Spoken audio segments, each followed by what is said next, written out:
semua ada tapi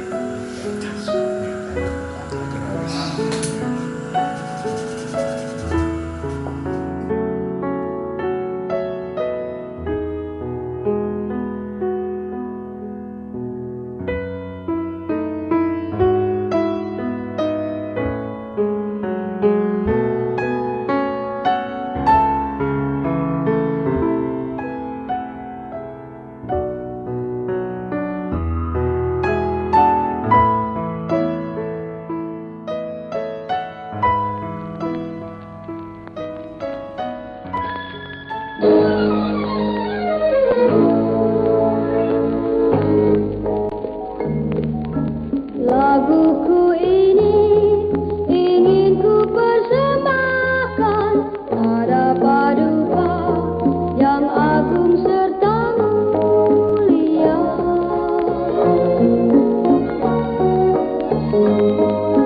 Kan ku doakan kehadiran ilahi. Masa pembuangan Ende ini kan hampir tidak pernah menarik orang. Artinya menarik orang itu artinya sejarawan tidak berminat, terus para peneliti sosial yang lain juga tidak berminat. Satu-satunya yang mewakili pembuangan di Ende itu surat-surat Islam. Misalnya tanpa surat-surat Islam itu seluruh masa tinggal Soekarno di Ende itu pasti dilupakan orang hampir sepenuhnya itu.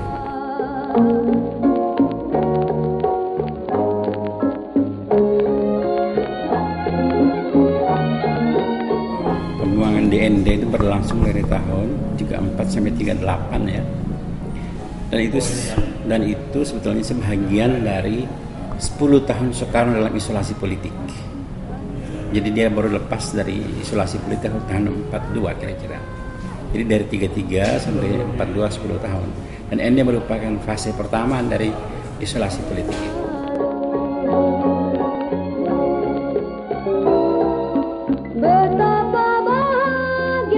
Ende memang sengaja dipilih oleh pemerintah Belanda pada waktu itu karena itu tempat yang sangat jauh dari pusat,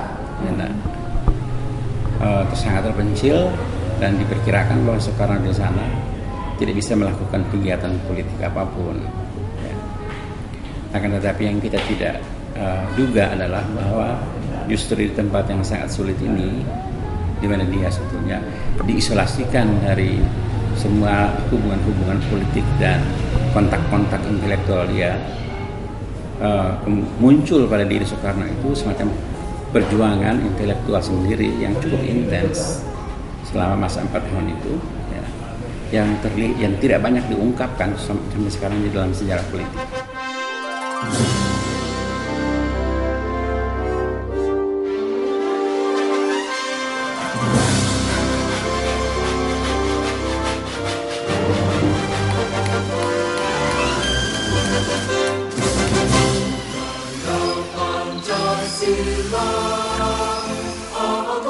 Pertama penting untuk Ende itu Soekarno dalam 6 bulan terakhir yang ditangkap yang kedua kalinya.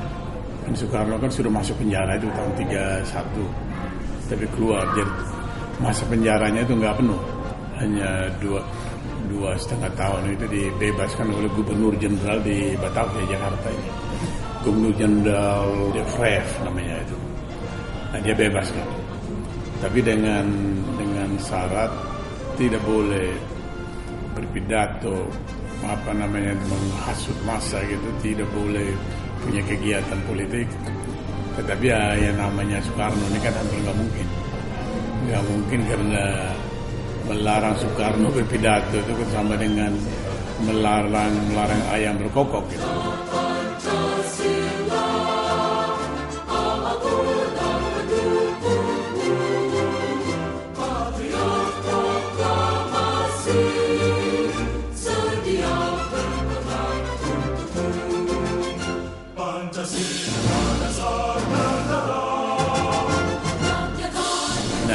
Ditangkap lagi dan dipenjarakan di Sukamiskin selama 6 bulan itu masa yang sama sekali bikin Soekarno frustrasi betulan.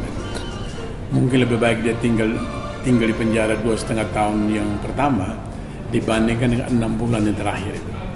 Benar-benar bikin Soekarno frustrasi karena serial dari interogasi itu bikin dia capek gitu. Dan ini hal yang tidak pernah orang sesama aktivis menduga, yaitu Soekarno memang minta maaf. Yang khas pada Soekarno adalah pemikiran dengan fokus mencari apa yang kira-kira bisa menjadi dasar negara Indonesia kalau negara ini sekali kelak merdeka gitu ya. Dan menurut pengakuan dia sendiri, sebetulnya ilham itu mengkristal pada waktu dia ada di ND. Saya pun tidak mau menerima julukan pencipta Pancasila. Saya sekadar menerima julukan penggali Pancasila. Penggali. Tapi ternyata Pancasila adalah satu ajaran, satu prinsip. Nah ini besarnya negara Republik Indonesia, lebih besar daripada negara-negara lain. Ialah bahwa Republik Indonesia membawa ajaran, membawa prinsip. Sebagaimana juga, dengarkan perkataanku, sebagaimana juga agama membawa ajaran. Republik Indonesia adalah boleh dikatakan satu-satunya negara di dunia ini yang membawa ajaran Pancasila. Tidak ada negara lain seperti Republik Indonesia ini. Pengakuan dan testimoni beliau sendiri, sebetulnya Pancasila dalam bentuk 5 prinsip itu memang dia rumuskan dalam permenungannya di ND.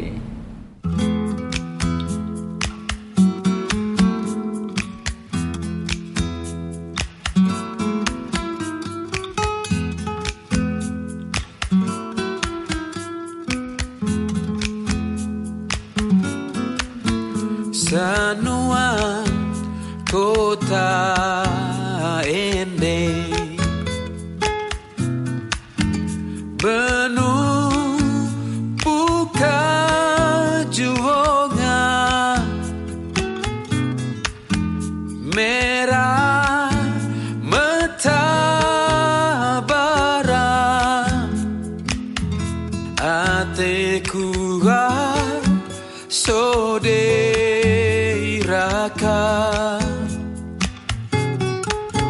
sovonga moke toto vonga sorry alo aku sopu itau lima kurang ola belu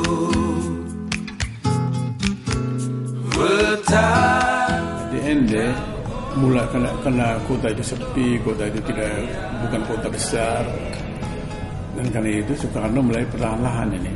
Perlahan-lahan itu artinya dia mulai dari dirinya menjadi bapak keluarga yang baik. Ya, bagaimana membayangkan Soekarno misalnya tanam sayur, siram sayuran, dan dari situ dipetik untuk makan di rumahnya. Ini kan sesuatu yang mungkin belum pernah dikerjakannya di Jawa selama dia dewasa gitu. Dan di ND dibuatnya. Tapi saya kira yang paling penting adalah bahwa harus dijelaskan secara dalam sejarah politik kita bahwa pembuangan dia di ND itu merupakan satu fase penting di dalam pemikiran politik dan perjuangan politik Bung Karno ya. Untuk mendapatkan suatu pemikiran yang komprehensif mengenai kira-kira apa yang menjadi pegangan Indonesia merdeka apabila kemerdekaan tercapai, apa yang menjadi dasar, apa yang menjadi konsensus dari semua kelompok-kelompok yang terlibat dalam politik dan perjuangan politik pada waktu itu.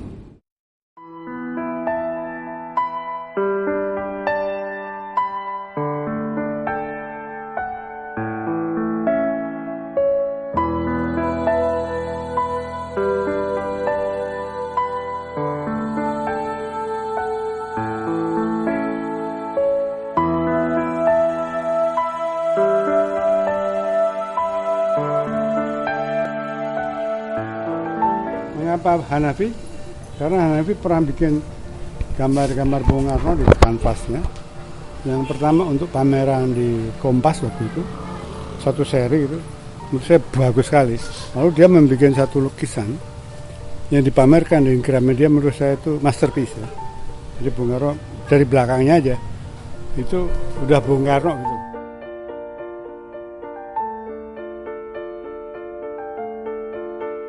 Kalau kemiripan bukan sesuatu yang saya kejar. Kemiripan itu cuma pahala bagi saya. Tapi sosok itu harus benar gitu. Aura.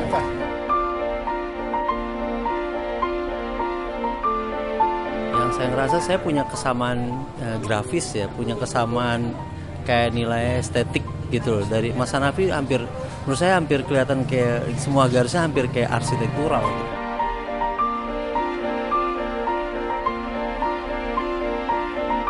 Kalau saya sudah benar mencapai suasana, mengembalikan suasana mereka, Soekarno ada di sana, dan segala landscape-nya dan segala sejarah yang saya baca dan segalanya itu otomatis membangun kemiripan.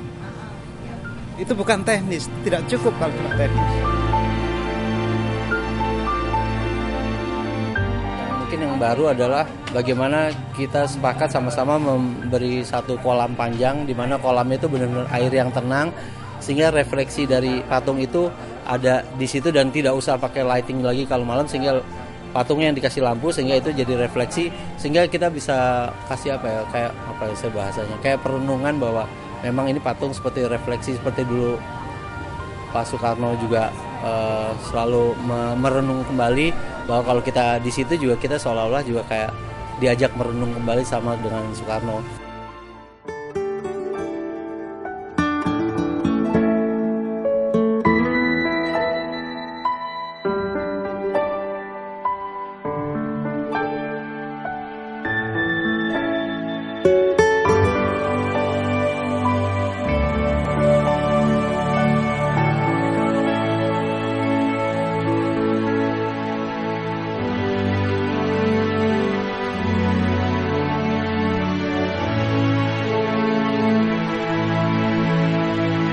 Dengan latar belakang tadi kita tahu bahwa tugas yang diserahkan kepada Mas Hanafi sebagai pematang tugasnya rada berat ya.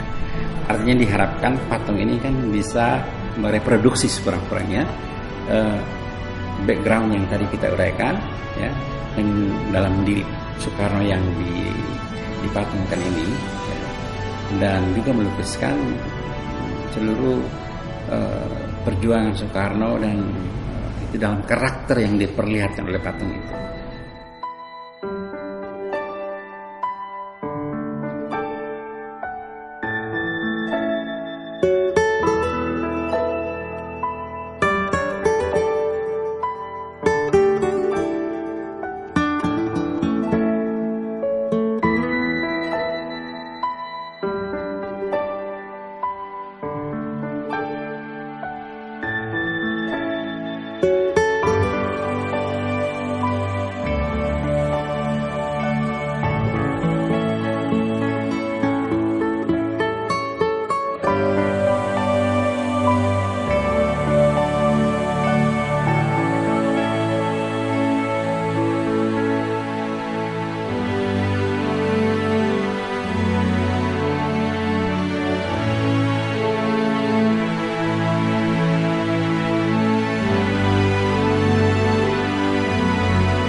Setelah itu ya, patung yang dibawa ke Ende ini nih, itu patung yang benar-benar unik dan sangat tepat untuk Ende. Benar-benar sangat tepat untuk Ende dalam pengertian, kalau kita lihat ini patung atau gambar Soekarno kan selalu berapi-api atau begini, tunjuk apa. Nah di Ende kan tidak. Di Ende itu kan memang dia merenung. Dan pengalaman di bawah pohon sukun itu ternyata ini luar biasa untuk Soekarno. Dan itu ditulisnya itu di dalam buku Soekarno is Told to Cindy Adams.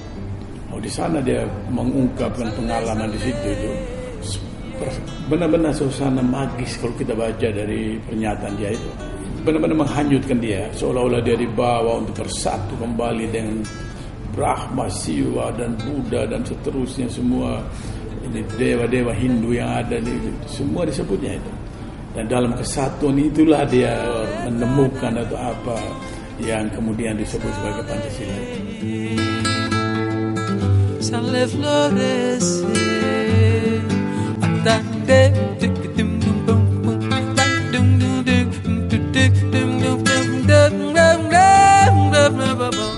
Kalau di Jawa ada masa puluhan ribuan masa yang berurusan dengan Soekarno, dan masa itu menjadi api. Kalau Soekarno ada di sana, ada Soekarno itu api dan membakar masa itu.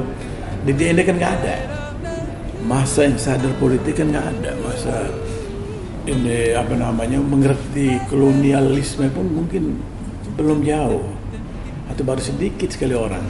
Nah Soekarno dibuang ke tempat yang seperti itu dan langsung mengubah ini karakter Soekarno. Soekarno yang berapi-api di sini, di Ende tidak. Soekarno yang mengobrol ini pidato besar, di Ende dia harus diam. Soekarno yang kalau di Jawa memang istilah Belanda itu menghasut massa, di Ende tidak ada masa itu. Nah, tetapi ada masa penggantinya, yaitu grup teater yang dia sendiri dirikan, yang dinamakan sebagai Kelimutu Tondeil Group gitu.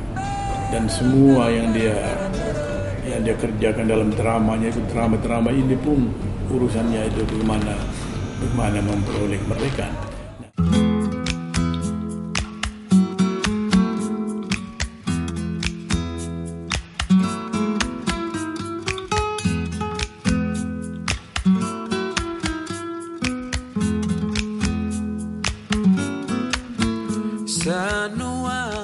Saya kira patung ini relatif berhasil lah mencapai tujuan tersebut ya. Tentu sekali banyak seniman akan berdebat tentang detail segala macam ya. Tapi saya kira yang penting adalah bagaimana message apa yang dibawakan oleh patung itu ya. Dan sebagai satu konfigurasi saya kira itu hal yang bisa kita syukuri bahwa sudah tercipta pada saat ini ya.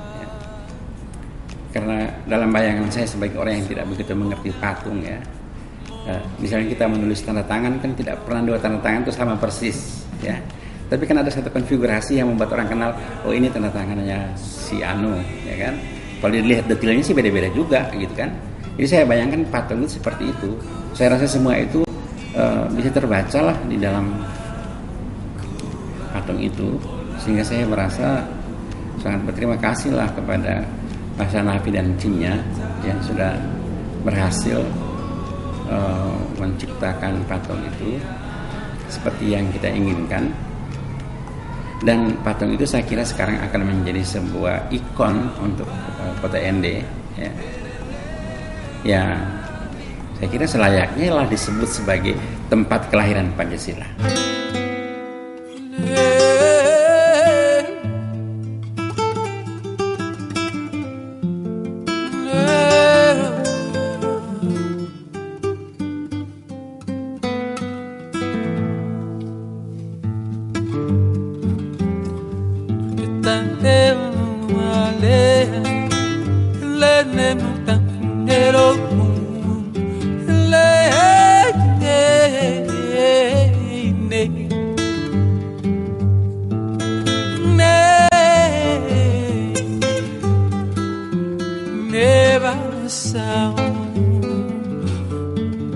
Never sound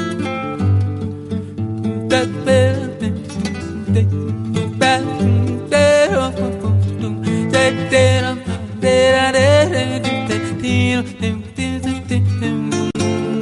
oh yeah, Tana Bateluans, oh, Sale Flore, Sale Sale, sale, sale.